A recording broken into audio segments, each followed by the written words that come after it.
and welcome to Wanted Down Under, the show that catapults a British family right across to the other side of the world to help them make the biggest decision of their life. The Maguire family think New Zealand might offer a better future than Scotland. First reason is just for a better quality of life with the girls and better work-life balance with the girls. But busy working mum Laura Ann has to find the right engineering job. You don't get paid for overtime? No. You know, it's not all going to be sweetness and light, it's not all going to be a bed of roses, it's a big reality check. Can the family make their dream come true? Laura Ann is very focused on what she wants to achieve. She hates to fail. They'd be working 50 hours a week. You'd see them fine, but I wouldn't. On top of it all, they have powerful ties back home. It's absolutely gut-wrenching. It's really hard, really, really hard.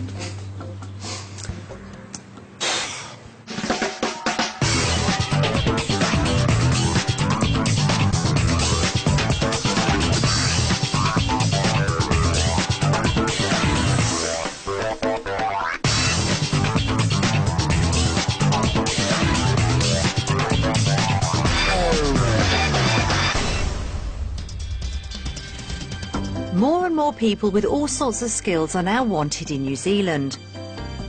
In the current economic downturn, a move is even more tempting to improve the quality of life. And last year, over 18,000 Brits made the move. But had they really thought through the biggest decision of their lives? We've given another 20 British families the chance to try before they buy. A week of extensive research. Then they'll have to vote. Will they stay in the UK or will they move to New Zealand? The Maguires live in a traditional market town near Glasgow on a modern estate in a 4-bedroom detached house. Paul works part-time, but chemical engineer Laura Ann would be the potential visa applicant. Their daughters are Neve, aged 2, and Katie, who's 4. They hope a move would mean more time to be with the girls. First reason really is just for a better sort of quality of life with the girls and better work-life balance with the girls. Things here just seem to be getting faster and faster, and you know, we seem to be feeling that the people that were losing out were Paul and I with respect to the kids, and we just thought this was the right time to try and do something about it. The idea of moving first came up 7 years ago. Laura Ann had been to New Zealand just before we met, and we'd always talked about the possibility of moving with the kids coming along, and the outdoor life seems to certainly appeal more. Laura Ann could enjoy her running in New Zealand's fresh air. See you later. Bye. With other things that are going on in our life, Laura Ann's running, etc., we have to fit that in to whatever we're going to do as a family at the weekend. So Laura Ann would more or less decide what's happening on a day-to-day basis. Hello, chemical engineering. Laura Ann works at the local university, lecturing and encouraging new admissions of students in chemical engineering. But as the main breadwinner, Laura Ann might want to leave academia to work in New Zealand industry, which brings extra challenges. You know, it's quite a male-dominated industry, so their priorities in life are always slightly different to mine. Meanwhile, Paul works part-time selling catering equipment and loves cooking for the family. As an at-home dad, Paul knows how important it is to have enough space for the girls. They're hoping a move to New Zealand would mean they could afford a bit more room inside and out. You tend to find in Scotland the houses are all built quite close together, so ideally we would like to have more privacy. Probably we would like a bigger garden and also one that's as private, if not more private. And then ultimately the dream would be to have room for a horse. Katie and Neve regularly see their grandparents, and Laura Ann's dad Hugh has become particularly close as their main childminder after Paul. We are very close to the kids. I mean, listen, it would be arranged to lose them. It would be very difficult. But that's life, isn't it? When I first told my dad about the potential of emigrating to New Zealand, I phoned all excited, wait to tell you our news, Dad. You know, we've been looking into this for a couple of months. And there was nothing but silence. And it was just horrible. I knew he felt like he'd been kicked in the stomach. Leaving close family behind isn't their only worry. I'm really concerned how the money side of things are going to work out, especially with sort of what's happened across the whole world with respect to the economy over the last 6 months. I think it's worth the risk going out there just to see what it would be like. We gave the Maguires a once-in-a-lifetime chance to sample a week in New Zealand, in Christchurch on the South Island. This cosmopolitan city also offers a rich mix of country and coastal living. We found 3 different lifestyles for our family to sample. One in the country, one in the city and one on the coast. Each one with the offer of a job and a brand new way of life for them to enjoy on their budget. First, let's take a look at the country lifestyle. From beautiful pasture lands to towering mountains, Christchurch has a varied rural landscape with some great ski fields for you to try out. Homes in the country are good value for money, with 4-bedroom houses available for around £160,000. Based at a charming leafy campus, the University of Canterbury has a vacancy for a lecturer on a salary of £25,000 to £30,000 a year. Here's Professor of Chemical and Process Engineering, Conan Fee. The department's quite well resourced. This is typical of a piece of equipment that's been built for a PhD project, and we've got lots of sources of funding for equipping laboratories. So Laura Ann, if you were lecturing here at the university, you'd be lecturing to no more than about 50 or so students in each class. We're a research-led university though, and we're quite proud of the fact that our department was rated the top department in this campus. So Laura Ann, I hope you'll come and see us here at the University of Canterbury when you're here in New Zealand. So that was the kind of lifestyle they could enjoy in the country. Let's take a look at what's possible in the city on their budget. Famed as the Garden City, the expansive parks and gardens of Christchurch would provide a beautiful backdrop for the daily run. Filled with architectural beauty, there's stylish shopping, a vibrant cultural precinct and fantastic restaurants, to name just a few of the great cosmopolitan activities on offer. City houses are still very generous space-wise, with 4-bedroomed homes selling for £180,000. There's a process engineer job with a salary of £24,000 at this global cable manufacturers. Manager Ian Skipworth is keen to meet you. We make power cables, data cables and telephone cables. We have over 450 people here on site and a very strong social club. Laura Ann, our business is growing and we're looking for people with the right skills to support our company. We really hope to see you when you come to visit New Zealand. It looks like their lifestyle could shape up pretty well in the city. But what about a new life on the coast? A superb coastal lifestyle is on offer in the Christchurch region, from the bays and beaches of the Banks Peninsula to beautiful cliffsides and valleys. A property with a high vantage point will cost you around £200,000, but they're all designed to take advantage of the great ocean view. This option would see you working at a life sciences company as a process engineer, earning up to £25,000 a year. Jane Schroeder handles their human resources. We're a truly global organisation with our products that service labs, researchers and drug manufacturers across the world. As an engineer here, you'll be working in a collaborative team environment. The life sciences industry is flourishing and we're expanding, so we'd love to see you when you come down under. So there were 3 options for the Maguires to try out in New Zealand. In the country, the properties are cheaper but the views are priceless. Or they could afford an impressive house overlooking the city and be close to all its amenities. Finally, on the dramatic coast, they could wake up every day to the sound of surf. So 3 very different possibilities for our family to try. But which one suited them best? The Maguires flew 12,000 miles to try the city option on New Zealand's South Island in Christchurch. The city rises from the very flat Canterbury Plain, but has a dramatic mountain backdrop, which should remind them of home in Scotland. Their journey's taken 26 hours, and Laura Ann has used the time to do more research. Some fresh worries were in the news on the plane. The chap in the row in front reading a paper, and it's, you know, the global economy crisis and the Kiwi dollar crashes, and you know that's kind of something I am quite apprehensive about, and also just the salaries that you have over here within the UK, because at the moment I don't really have a great feel for that, and obviously that would reflect on then what sort of quality of life we could have here. So you know, that's very much an unknown quantity for me at the moment. The girls seem happy to be on the ground, and Paul, as always, is the eternal optimist. I'm really hoping that the week's going to be really good and exciting, and it's what we want. I'm sure it will be.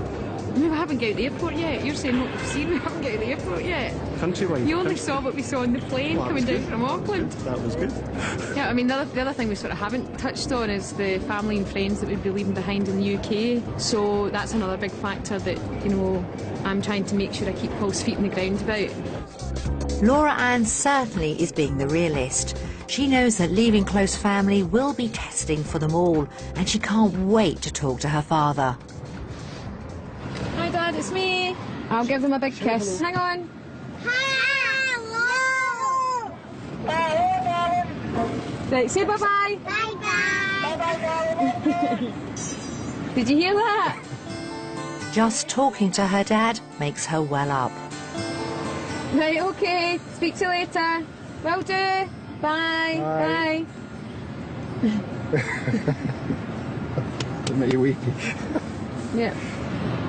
I know, I just find that so bizarre, the fact that we're here, on the other side of the world, and he's 12,000 miles away, and it's like he's just round the corner. The Maguires will be staying in a rental home for the week. Beautifully set in a hillside suburb overlooking southern Christchurch. The views are great from the balcony, open-plan living area and all 3 bedrooms. It's the sort of property the Maguires could afford on their £200,000 budget. The owners are Rosemary and Peter. Well. Hello. Hi, Peter. Nice to meet you too. Hi, Rosemary. You're tired. Hello, lovely to meet you. The first thing they spot is Peter's classic sports car collection. Any chance of a drive? That's the Ferrari. This is your courtesy car. Wonderful. Now, I am joking. Thought you might be, yeah. Oh well, they'll have to make do with the thrill of touring the property. Wow, look at these views, my goodness. Beautiful. Come and look at the view. Come on. This is amazing. Look, I mean, the view to be living in a city is just incredible, that would be your view. What range is that? The Southern Alps. Is it the Southern Alps? Is it? You can see it, my goodness. Yes. I think you can actually see it from here. That's incredible. Where we stay, you know, we have a nice view out the back, and there's trees and there's blossoms, but there's nothing like that. I mean, that's absolutely stunning. It'll be a pleasure to stay here for a week, and if the weather's like this, it'll be a bonus. Let's hope they like all the New Zealand properties as much.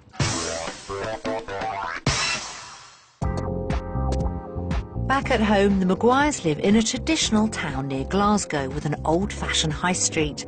They own a 4-bedroom detached house, which was valued at £275,000 in autumn 2008.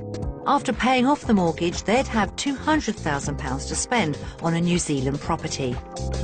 We found them 3 homes to give an idea of what they could afford and what they could aspire to if they make the big decision to emigrate. Property 1 in a modern suburb of Christchurch is bang on their target, at the equivalent of £200,000. For that, they'd get a massive living room kitchen area, 4 double bedrooms including an ensuite, and a built-in double garage. Hello, kia ora. Owner Emma's kids are wide awake, but it looks like jet lag has got the better of Neve and Katie. Okay, come on, guys. We'll go and have a look. Come on in. It's straight into the living area. Ever wanted to own your own island, Paul? Centre Island. Lovely. It just seems like there's so much space. Yeah, Because it all just runs into each other. Although it's all on one level, there is plenty of space. Laura Ann would certainly want accommodation for her dad. With 2 bathrooms and still a room for each of the girls, they're surprised how big it is compared to their UK home. sure in some houses this would be a kids' room. They would. And there would be no excuse for having a clothesline about if you had that.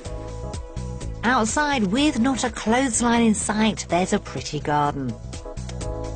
Paul pops the $6 million New Zealand dollar question. What's the price are you looking for? Well, it's going to auction in 2 weeks. Okay. And we are looking we're expecting in the 500s. So what, that's about £200,000? So that's manageable. Yeah, that's okay. fine. Yeah. But seeing the neighbours so close over the fence has thrown up worries for Laura Ann. That's the only thing I think this house would lack for me would be a slightly more private garden or fine. a more picturesque outlook. You know, every room you go into, you're looking on to either the gable end or a neighbour's house. a neighbour's house. So, for a more open outlook, it's on to property 2.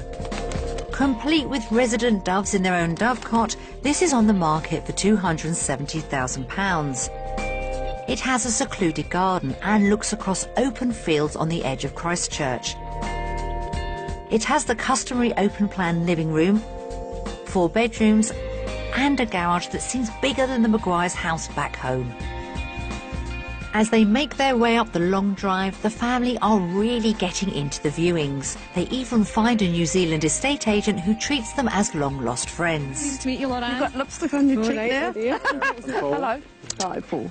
I do like these greetings. Inside, the open design gives a good first impression, and the country kitchen even reminds them of the UK. The kitchen looks quite English in appearance. In terms of space and working area, absolutely superb, great. And again, the open feel where you can entertain and cook at the same time, ideal. There are no neighbours overlooking, and compared to property 1, the house has a much bigger garden for the kids. Well, that is a big trampoline, isn't it, girls? Katie and Neve could each have their own room. Oh, Right, so this would be one of your rooms. Who likes this room? Look what you can see all the time. The trampoline. You can get out there in a minute, Neve. And Mum and Dad's bedroom also looks across the lawn. I love the full-length glass that you tend to get in the master bedrooms. It's lovely, just so much natural light. And there's a perfect extra bedroom that would be ideal for guests like Laura Ann's dad. I can't think of a sort of nicer outlook for them than what this bedroom would offer. It's lovely. Oh, wow. OK, it's playtime as the Maguires think about the value this property offers. The garden and everything's just amazing. So private. Yes. What was the sort of price they would be looking for this house? They'll be looking for $680,000 to $700,000 in New Zealand. So that's about 270 to 300,000 UK pounds, which for us to get this size of house, this amount of land, just it seems quite incredible, really. Yeah.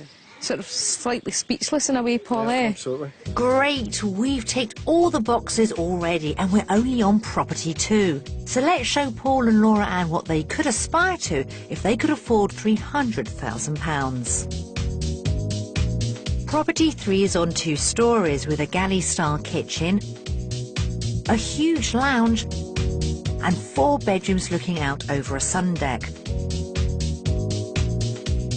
The grounds are vast and include a tennis court and detached self-contained flat for guests. The owner, Karen, also from the UK, shows them round. Hi there. Hello, how are you? I'm fine, nice to meet you. Oh my goodness, it's lovely. It's absolutely gorgeous. Tennis court as well. This is our living room. That's great, it's lovely.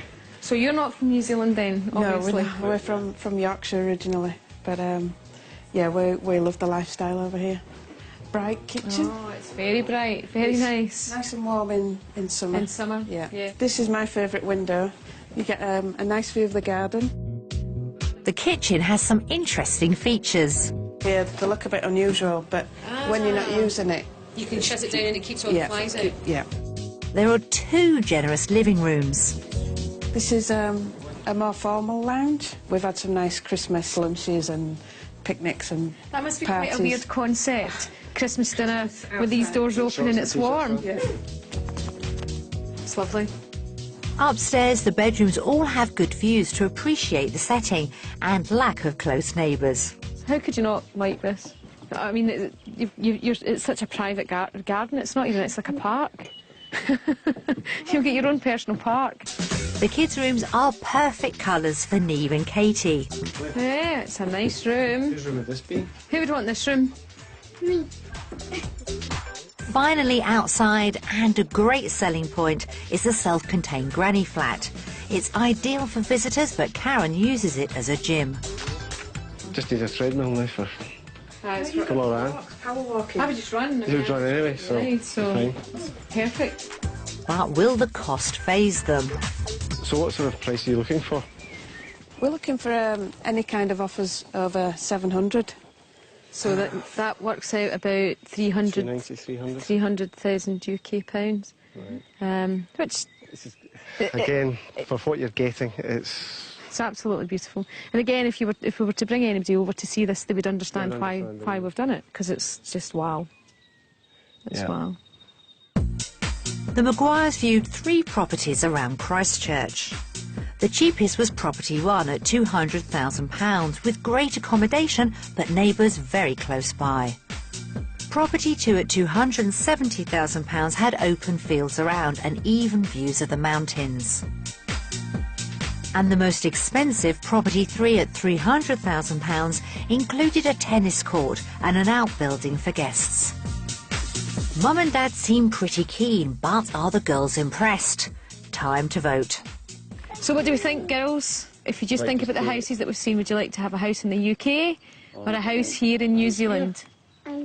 So we're going to stop the flags. So we go 1, 2, 3... New Zealand! Katie needs convincing. Why would you want to stay in Stewarton? Because I like my bedroom. You like your bedroom, do you? But you could have a bedroom here that was the same. Looks like Laura Ann and Paul have to do some more persuading.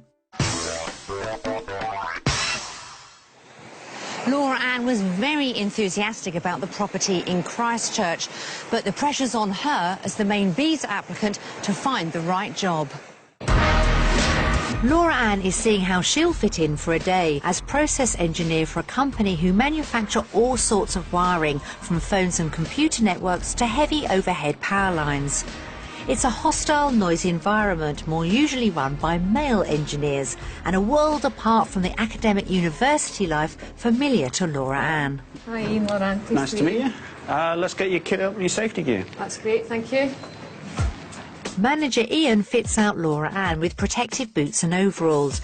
But before venturing onto the factory floor, she discovers she's in for some testing office work. In 30 minutes' time, we'd like you to present to a meeting. We have certain critical machines on the site that we need to run continuously and as fast as possible. Yep. And it's the process engineer's job to assess the performance of that machine for the previous 24 hours. Yep. So we'd like you to work with the engineers to collect the data, to assess the machine's performance, and then present that to the meeting. Rather her than me. It's another bit of power engineering being checked out by the rest of the family. Paul and the girls are going on the famous Christchurch electric tram. It's a chance not only to find out what the city offers, but for Paul to test how well he can entertain the girls on his own in a foreign country. It's good quality time with them. Because obviously I'm out working Monday to Friday, so don't get to see them that often. And then when we come home, it's mad rush to get tea and get ready for bed. So it's good to spend some good time with them. While Paul thinks about the implications of a move, Laura Ann is straight in at the deep end back at the factory. She needs to get as much information as possible in a short time from fellow engineers so she can give her report. Basically, our bottlenecks when we go over the main machine. There's a lot of technical information to understand, and as the clock ticks towards the 9 o'clock meeting, Ian's watching how well Laura Ann is doing. This shows these unplanned outages that you might have. What sort of happens if that was actually to occur, if there had been a sort of breakdown? 10 minutes to go and Laura Ann seems to know the right questions. But will it be enough to impress her potential employer? Well, what I'm interested in is whether she can pick out the important issues and table those at the meeting for discussion. as well as be concise about explaining the performance of the machine overnight. They've been sick. Right, okay. You had said that the target for a CT4 was 270. Mm-hmm. Should he have been in his own? No, he should have had a mate? There should be 2 people. Yeah, so why was he on his own? Time's up. OK, Laura, your big moment awaits you. She's about to face a room full of experienced engineers. So how will Laura Ann do? Hi, guys. I've had a quick look at the codes for the CT4 through to 6. The sort of main reason that we've come up with this morning for this off-target result is there was actually only one operator. She's identified a cause of low productivity, which should impress Ian. I thought she did very well. She was very clear, very concise, and we got a clear idea of what the activities were for today. So, all in all, very good. She's on the right track, and the tram ride is giving Paul a chance to work out how childminding would be if the job goes well and they actually emigrate. Let Laura Ann get settled into her job, not have to worry about the kids, getting them into school and so on. And I think that's important for her to actually feel settled and not feel any stress having to do all that. So yeah, I'm quite prepared to do that, to be a full-time dad for a certain period of time until we actually get settled, and then I'll start looking for a job back in my own industry again. Back at the plant, it's Laura Ann's turn to put Ian on the spot.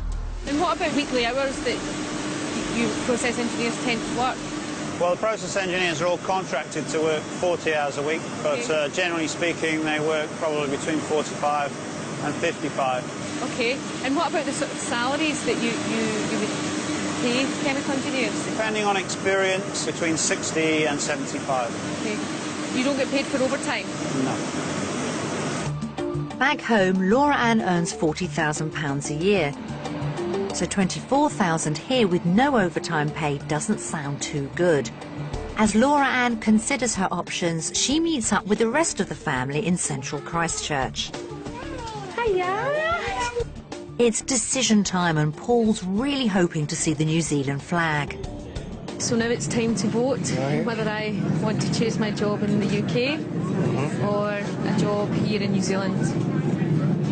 Firstly, the job in New Zealand would pay substantially less, and also I think the job that we looked at today wouldn't offer me the same variation and challenges that I face in the UK, especially with the sort of new project that I'm going to work on, which will be very challenging and have a lot of variety to it. Yeah. So for that reason, I have to choose UK. It's a bombshell for Paul. Okay. Okay. What started out as a hopeful opportunity has now turned into a major point of contention. One of the Maguires' main reasons for considering a move was to get back quality family time. Well, this guy today, I mean, he's saying that they work on average a 50-hour week. I mean, I don't think it's as relaxed as you think. Yeah. So this having more time to spend with the children, for me anyway, probably wouldn't be a reality. Because I'd be working 50 hours a week. You'd see them fine, but I wouldn't. Contemplating immigrating has been one of the sort of top 5 decisions that we've made. On the job that she's got in the UK, she's very focused towards that, and it would have had to been something remarkable, really special for her to be just to swear away from that. Chances of us coming here right now, probably 90-10 in favour of the UK. Paul and Laura Ann have a lot yet to discover if they're going to shift the odds back to making that move. Australia has some of the deadliest animals on the planet, but the home of the kiwi couldn't be more different. Here's our guide to which creatures will bite you and which ones will smile at you from the air, land and sea around New Zealand. The main thing you'll actually see when you come to New Zealand in terms of wildlife is birds. And a lot of them are really special as well because they're endemic, which means they're only found in New Zealand. So this guy here is a kea, and they're a mountain parrot. They are the only mountain parrot in the world. They also have a cousin called a kaka, and there is a kakapo, which is another type of parrot, and it's a flightless parrot. But of all New Zealand's winged natives, there's one little bird that's closest to the nation's heart. So probably the flightless bird that we're most famous for in New Zealand is the kiwi. Unfortunately, you're fairly unlikely to see a kiwi in the wild in New Zealand, but you can see them in places like here where you can go and see them inside a nocturnal house. From the cute and cuddly to the majestic, there's some great bird watching. Well, here in New Zealand, down in Dunedin, we've got the world's only mainland colony of the Royal Albatross. Beautiful big bird, over a 3-metre wingspan, and you can go down and sit in the hide and watch them soar around. And down on the ground, there are some wonderful land species too. We've got some really big land snails, some of them that get the size of a tea saucer, and we've got some pretty neat reptiles too, like this fella here, which is a tuatara. And tuatara are actually a living dinosaur. They've been around for over 150 million years. And as a nation surrounded by water, New Zealand's got some pretty exciting marine life as well. We've got several different species of penguins. New Zealand fur seals, killer whales, sperm whales, humpback whales. The Hectus dolphin's got to be the favourite. They're just incredible little dolphins. They're the world's smallest and rarest and endangered species. And we get to go out and watch them every day, and it's just amazing the reaction that we get from them as well. They seem to be equally pleased to see us, often going out of their way to come over, check us out, and playing around all the summers, of course, as well. So, above, below or on the land, what's the best way to see New Zealand's great wildlife? Here are some top tips. Be patient, because a lot of our wildlife is well camouflaged or doesn't move around a lot, so take your time and enjoy seeing them in their own habitat doing what they do. Get away from people if you can. If you can get out into the sort of more native or natural areas, you're more likely to see a better range of our native animals. But if you can't do that, probably the third tip would be come to a wildlife reserve like Willowbank if you want to see a good selection and get up close to our native wildlife. The Maguires are thinking of swapping Scotland for New Zealand with their daughters Neve and Katie. First reason is just for a better quality of life with the girls and better work-life balance with the girls, where we've got more time to spend. For the price of their modest house back home, they were amazed what they could afford down under. It's absolutely beautiful. I could certainly see myself living here. But as the visa applicant, it was disappointing when chemical engineer Laura Ann voted against her potential job in New Zealand. Yeah, I thought you were going to say that, but I was hoping you were going to say New Zealand. Will the healthy lifestyle make a decision to move more easy? I'm very much a control freak. I've never experienced anything like this before, where you do feel so indecisive. And how will messages from home affect their decision? It's really hard, really, really hard. The Maguire family are hoping that a new life down under will allow more fun time with the family. But will the New Zealand lifestyle live up to their expectations? After the turmoil of Laura Ann's disappointing job, the family need their spirits raising. When they drive up into the Christchurch Hills, they experience firsthand how geared up the country is to outdoor pursuits. Hundreds of cyclists and hikers regularly take to the hills, making the most of the breathtaking landscape. 10 o'clock in the morning and all these runners and cyclists out. Mummy would be well at home. Suitably inspired, they head down the other side of the hill to the harbour town of Littleton to check out the market. The farmers' market is crammed with fresh produce, so how does a professional consumer rate it compared to home? I think farmers' markets in Glasgow and the surrounding areas tend to be a bit more commercial, but as you can see, this is more local produce. That in the UK would cost you somewhere in the region of £6, 3 or 4 times the price in the UK. At those prices, Paul's off on a spree to buy ingredients for the lunch he wants to make. Meanwhile, Laura Ann has cooked up an idea of her own. I'm going to go for a run, I think, while Paul's cooking the lunch, so especially with this clear blue sky, it's about time I get out there with my trainers on, so that's my plan. Laura Ann makes the 5-mile run home, giving her a chance to gather her thoughts. Nice to see the things that we could expect to do, all these runners and cyclists that we saw this morning, out and about in the sort of the hills and the tracks that are there, and then down into the harbour. You know, the farmers' market was lovely. The atmosphere was really nice, very cheery, very happy. Today's a very positive day. You know, you can tell, you know, it just feels right. whereas yesterday didn't feel right. Yesterday was what the job could offer me here, and it wasn't something that would particularly make me want to leave the UK, whereas today you just think, you know, this would just be awesome, this would be great. As he prepares fresh food, Paul too can see himself living like this. I just loved seeing the city from the hills, the fact that you've got the beach on one end of the city, and then you look over at the hills, and it's the mountains, and you can be skiing in less than an hour. And that's what we're looking for, the sort of complete package, the outdoor life, the lifestyle. It's, you know, it has everything here. Laura Ann certainly worked up an appetite and the table set, ready to taste Paul's efforts. Look at that. The lunch is lovely. Paul's lunch looks fantastic, but what's their verdict on all this healthy living? Going to get your placemat? Okay. So do we prefer the lifestyle here in New Zealand, or do we prefer it at home in the UK? Okay, 1, 2, 3, vote. It looks like the odds have swung back in favour of a move to New Zealand. In my head and in my heart, I feel that this would be the best thing for us. But is the normally decisive Laura Ann convinced? I think she's beginning to feel a bit out of control in terms of the emotional side. I'm very much a control freak. I've never experienced anything like this before, where you do feel so indecisive. It's really hard, really, really hard.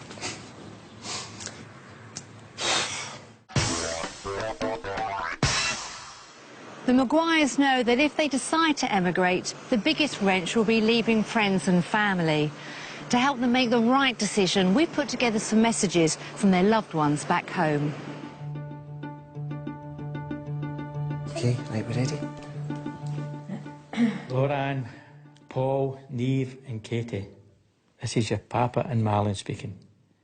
We hope you've had a lovely time in New Zealand, but we both hope that you've decided that you'll come back and stay with us in Scotland. Laura Ann's been a really good friend to me. She's really helped me out, really supportive, been there for the kids as well, so she's been a really good friend. But you have friends that you're friendly with, but then you have friendship that's just really close, that they're there, that you would rely on, almost like a marriage, but in some ways better.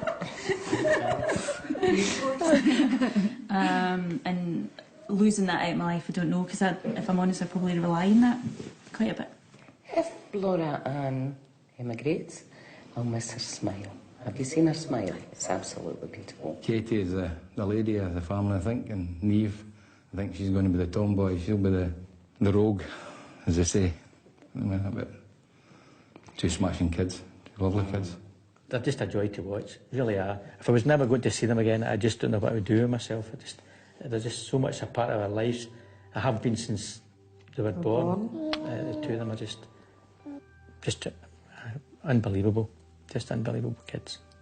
When Laura Ann first told me that she was thinking about going to New Zealand, I was obviously quite surprised and shocked about her going so far away to the other side of the world, and I'm obviously going to lose a good friend. When I first heard that Laura Ann and Paul were considering going to New Zealand, my first reaction was I felt really sick. I felt as if there was going to be a great loss in my life.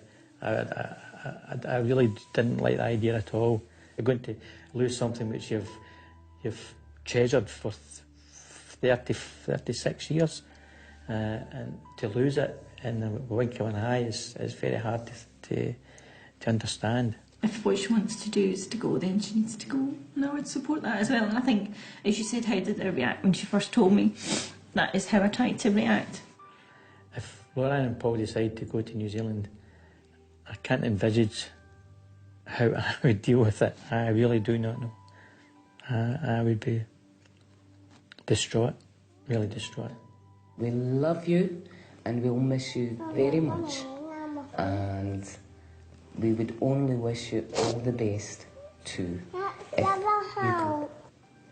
Hopefully, it'll be the flag of Britain that gets turned rather than the flag of New Zealand. Because I love you and miss you too much.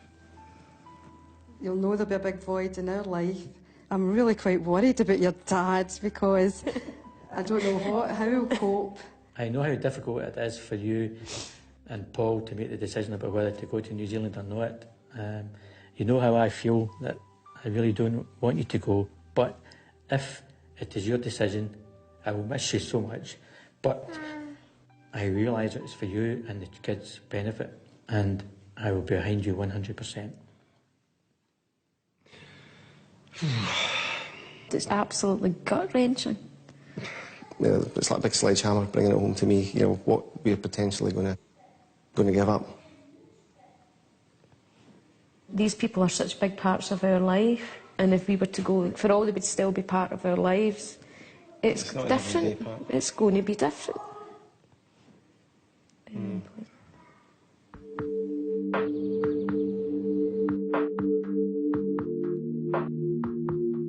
Right, so girls, what did you think?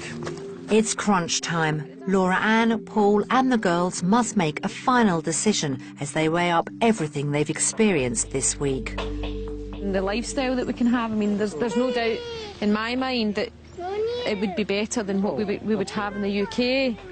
But there is a price to pay for that. I mean, what about you? Has it changed sort of the way that you're thinking about this? I'm still positive about it, but I just think... So has it changed your mind? No. It has a wee bit. It has a wee bit because the whole dynamics of the emotions and who we're leaving behind. You always knew who we would be leaving behind. But not until you see it, it hits home.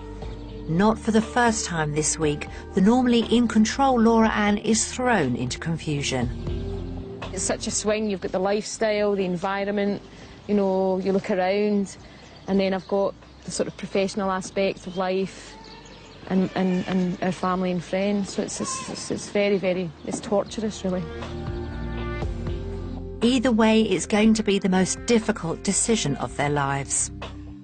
OK, so we've come to the end of our week here in Christchurch, and the time's come that we have to decide whether we want to stay in the UK and Scotland or come and stay here in Christchurch. OK?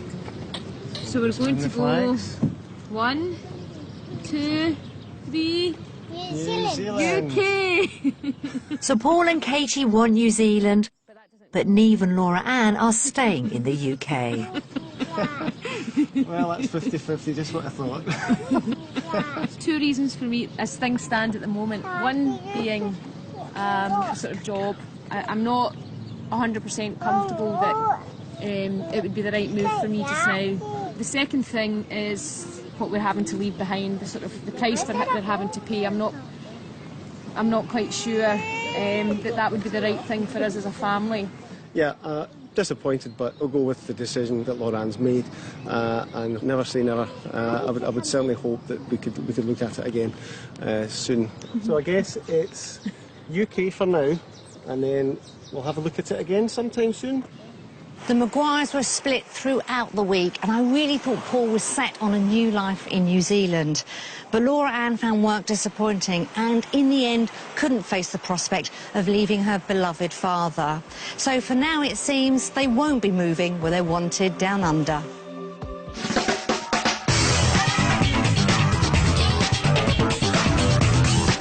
Homes under the hammer in Lancashire, Kent and Reading next on BBC One. Then glorious Devon's our destination in an hour for a spot of house hunting around Tavistock. To buy or not to buy at 11.